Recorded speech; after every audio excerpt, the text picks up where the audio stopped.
Bonjour et bienvenue, vous êtes sur le plateau de l'école de journalisme de Tours, nous sommes au cœur des assises du journalisme et avec nous Jean-Marie Charon, bonjour. Bonjour.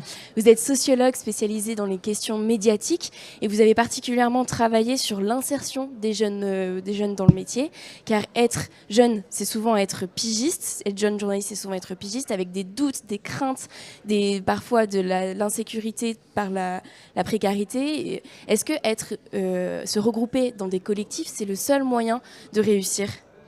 Non, ce n'est pas le seul moyen, mais c'est vrai que la précarité, c'est souvent synonyme d'une certaine forme d'insécurité, insécurité à la fois financière et parfois aussi psychologique, parce qu'on se retrouve seul, on a des difficultés à se repérer dans le métier, on a des moments je dirais, on a du trouble, etc. Et c'est vrai que parfois, la première fonction du collectif, c'est de vous rassurer, de vous donner des conseils, etc. Ensuite, l'autre atout que peut avoir le collectif, c'est que quand on est seul et surtout quand on démarre en tant que pigiste par exemple, on ne connaît pas bien les rédactions, on ne sait pas comment s'adresser à elles, on ne sait pas comment faire les pitchs et tout ça.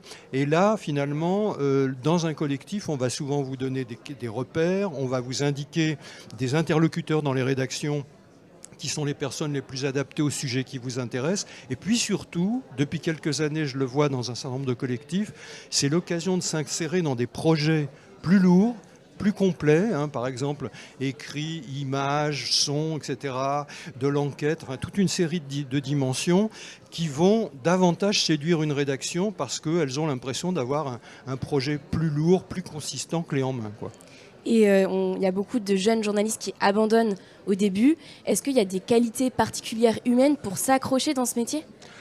Alors, il faut à la fois s'accrocher, mais de toute façon, si on arrive dans le métier, on n'arrive pas par hasard. Généralement, on y a pensé très tôt. Pour accéder à une école de journalisme, si on parle de jeunes journalistes qui ont fait les écoles reconnues, ce sont des concours difficiles, ce sont des parcours de formation difficiles.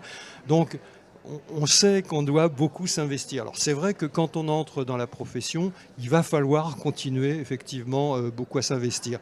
Il faut aussi accepter, c'est difficile à dire, mais souvent d'ailleurs dans les écoles on l'indique, qu'il y ait effectivement quelques années d'incertitude, par exemple avec la précarité, ou alors, c'est pas toujours la précarité, mais c'est parfois accepter des postes, notamment dans le numérique, qui vont être des postes qui ne sont pas forcément très en adéquation avec ce qu'on attendait. Généralement, quand on est jeune aujourd'hui, qu'est-ce que j'entends beaucoup ? C'est je veux faire du terrain, je veux plutôt travailler en ayant un certain temps pour travailler sur mes sujets, je voudrais plutôt être sur des formats plutôt longs, etc. Et là, souvent, dans les rédactions, au contraire, on vous attend parce que vous êtes très bon en numérique, parce que les écoles vous forment très bien au numérique, beaucoup mieux finalement que les collègues que vous allez rencontrer dans les rédactions.